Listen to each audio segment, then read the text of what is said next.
আজ আমি বানাবো ইলিশ ভাপার দুর্দান্ত একটি রেসিপি। এর জন্য প্রথমে আমি নিয়ে নিয়েছি 4 পিস ইলিশ মাছ। মাছগুলোকে প্রথমে আমি হলুদ, 1 চামচ হলুদ, 1 চামচ লবণ,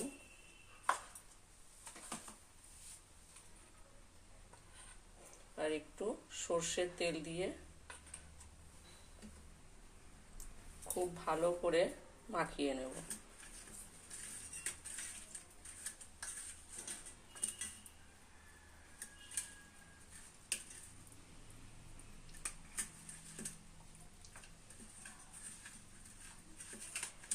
লবণ হলুদ আমার মাখানো হয়ে গেছে। এবার আমি 10 মিনিটের জন্য ঢাকা দিয়ে রেখে দেব।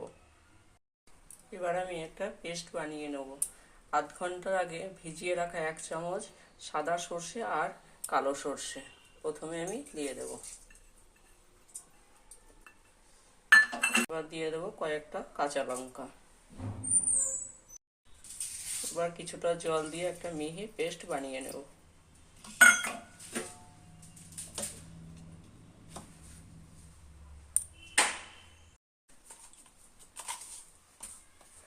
দিয়ে দেবো অল্প একটু লবণ। লবণটা দিলে যে সর্ষের তিতো ভাবটা আছে এটা লাগবে না।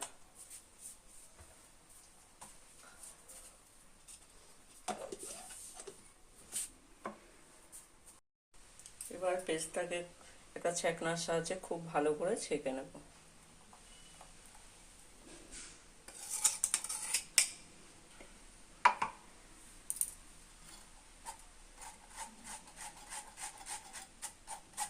এবার পেস্টটার মধ্যে দিয়ে দেবো 1 চামচ হলুদ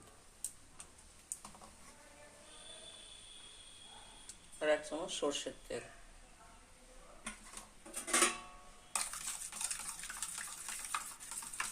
দিয়ে খুব ভালো করে তেল আর হলুদটাকে মিশিয়ে নেব।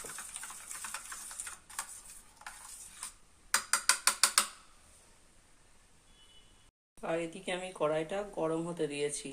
মাছটা কিন্তু আমি ভাজবো না, সামান্য একটু এদিক ওদিক করে নামিয়ে নেব। কড়াইতে দিয়ে দেবো কিছুটা তেল।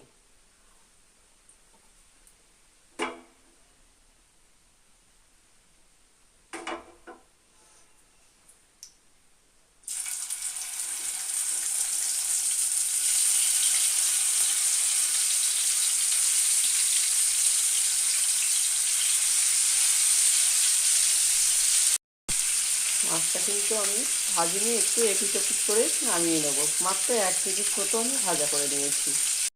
এবার আমি যে মশলাটা করে রেখেছিলাম সেটা টিফিন বাটির মধ্যে হাফটা দিয়ে দেব। এবার একে একে মাছগুলোকে দিয়ে দেব।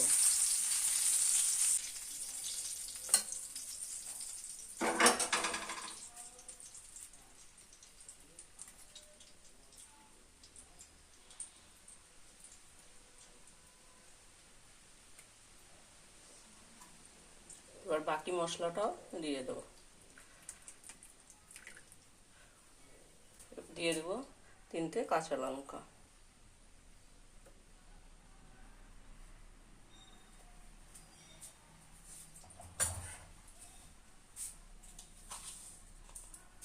দিয়ে দেবো 1 চামচ মতো লবণ। আর এই ভাজা তেলটা আমি দিয়ে দেব।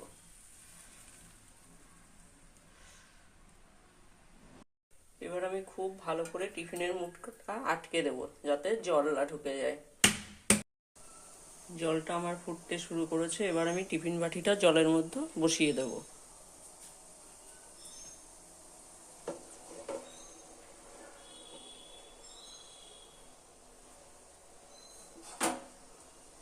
এবার একটা থালা দিয়ে ঢাকা দিয়ে দেব। আমার ইলিশ ভাপাটা হয়ে গেছে। এবার আমি গ্যাসটা অফ করে নামিয়ে নেব। টিফিন কৌটোটা গরম তাই খোলা যাবে না। 10 মিনিট পর খুলে আপনাদের দেখাচ্ছি।